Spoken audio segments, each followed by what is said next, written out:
Ginawa ni Karil sa guesting sa Family Feud, viral. Pinagpipiestahan sa social media ang singing host na si Karil matapos na naman niya itong gawin. Sa unang pagkakataon ay maglalaro ang It's Showtime family sa kapuso game show na Family Feud.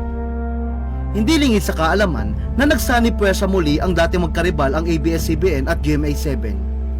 Ito'y para ipalabas ang longest running kapamilya noontime show na It's Showtime sa main channel ng GMA7. Sa susunod na Sabado, April 6, unang e-ere sa Kapuso Channel ang It's Showtime. Samantala, bukod sa pilot episode ng It's Showtime sa Kapuso Channel, inaabangan na rin ngayon ng madlang people ang paglalaro ng It's Showtime host sa Family Feud.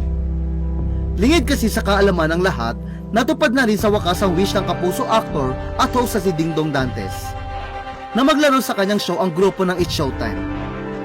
Sa katunayan, nitong Huwebes Santo, March 28, ay ipinalabas na sa social media channel ng Family Feud ang teaser ng paglalaro ng It's Showtime.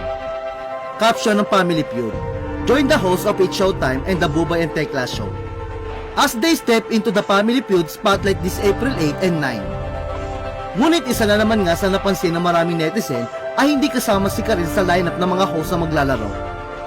Makikita na nahati sa dalawang grupo ang It's Showtime host, ang Team Vice at Team Ann. Katim naman nila ang mga host na sina Ami Perez, Ogie Alcacid, Bong Navarro, Jong Hilario, Jukes Jugueta at Teddy Corpus. Maraming netizen nga ang nagtatanong kung bakit wala si Karil. Kung kasama raw kasi si Karil, tiyak ay mas masaya umano ang laro.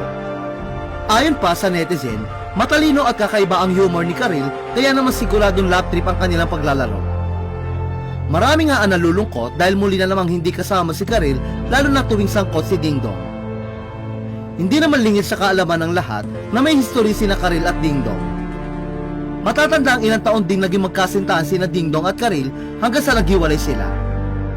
Mainit na issue noon na nag-cheat umano si Dingdong at ipinagpalit niya si Karil sa asawa niya ngayong si Marian Rivera. Pero matagal na nga ang issue at hangad ng marami na sana ay magkaayos na sina Dingdong, Marian at Karil lalo pat may kanya-kanya na silang pamilya.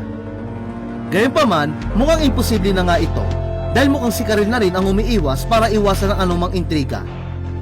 Matatanda ang umabsent din noong nakaraang taon si Karil na mag-guest sa It's Showtime sina Dingdong at Marian para i-promote ang MMF entry nila na Rewind.